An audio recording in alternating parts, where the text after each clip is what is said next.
ہمارے ملکوں میں کسی کو پیلیا ہو جائے جس کو جانڈس کہتے ہیں تو لوگ ایسے لوگوں کے پاس جاتے ہیں، وہ ان کے اوپر پتے گھماتے ہیں، کہتے ہیں پتے کو پکڑو اور پھر وہ چھری سے کاٹتے ہیں اور اس سے جو ہے وہ پیلیے کا اثر ختم ہوتا ہے۔ اسی طرح وہ کوئی پانی دیتے ہیں، کہتے ہیں اس میں ہاتھ ڈالو اور وہ پڑنا شروع کرتے ہیں، وہ پانی پیلا ہونے شروع ہوتا ہے۔ میرے بھائیوں، یہ اللہ کے رسول صلی اللہ علیہ وسلم سے ثابت شدہ دین نہیں ہے، ہمیں اس سے کلی طور پر اجتناب کرنا چاہیے، وہی اسباب اختیار کرنے چاہیے جو کہ اسباب حسی موجود ہیں۔ دیکھیں اسباب بھی دو طرح کے ہیں، ایک اسباب حسی ہیں اور ایک اسباب معنوی ہیں۔ اسباب معنوی وہ ہیں جو کہ قرآن اور سنت میں ہیں، آپ کو سمجھ میں آئیں یا نہ آئیں۔ مثال کے طور پہ یہ پانی ہے، یہ عام پانی ہے، اسی طرح سے ایک بوتل کے اندر زمزم ہو تو میں زمزم پیوں گا، شفا مل جائے گی، کیونکہ اللہ کے رسول نے فرمایا ماء زمزم لما شرب لہ، کہ زمزم کا پانی اس کے لیے جس کے لیے پیا جائے اور اس میں شفا ہے، تو شفا کے لیے میں اس زمزم کے پانی کو پیوں،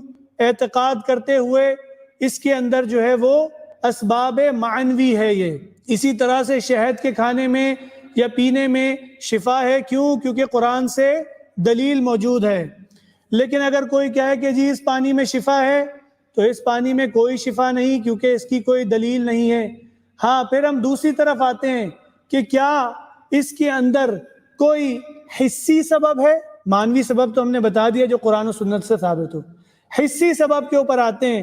حسی سبب وہ ہے کہ واقعتاً اس کو استعمال کرنے سے جسم کے اندر کوئی اس کا عمل ہو۔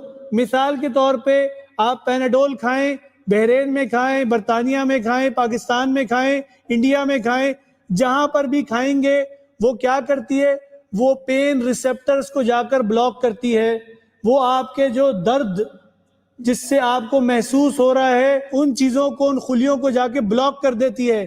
تو اس کا ایک خاص قسم کا عمل ہے جو آپ کے جسم میں جا کر اس عمل کو وہ پیدا کرتی ہے اور ظاہر ہوتا ہے۔ یہ ہے اسباب حسی۔ اسباب حسی کو اختیار کیا جا سکتا ہے، اسباب معنوی جو قرآن و سنت سے ہوں وہ مانے جائیں گے۔ اس کے علاوہ جو بھی چیز ہے نہ ہی وہ حسی اعتبار سے دیکھی جائے گی، نہ ہی وہ معنوی اعتبار سے اس کا ثبوت ملتا ہے، تو اس کو ہم اس سے کلی طور پر اجتناب کریں گے۔ اگر اس کے اوپر عقیدہ رکھا گیا کہ وہ فاعل ہے تو وہ شرک اکبر ہوگا، اگر اس کو سبب قرار دیا تو وہ شرک اصغر ہوگا۔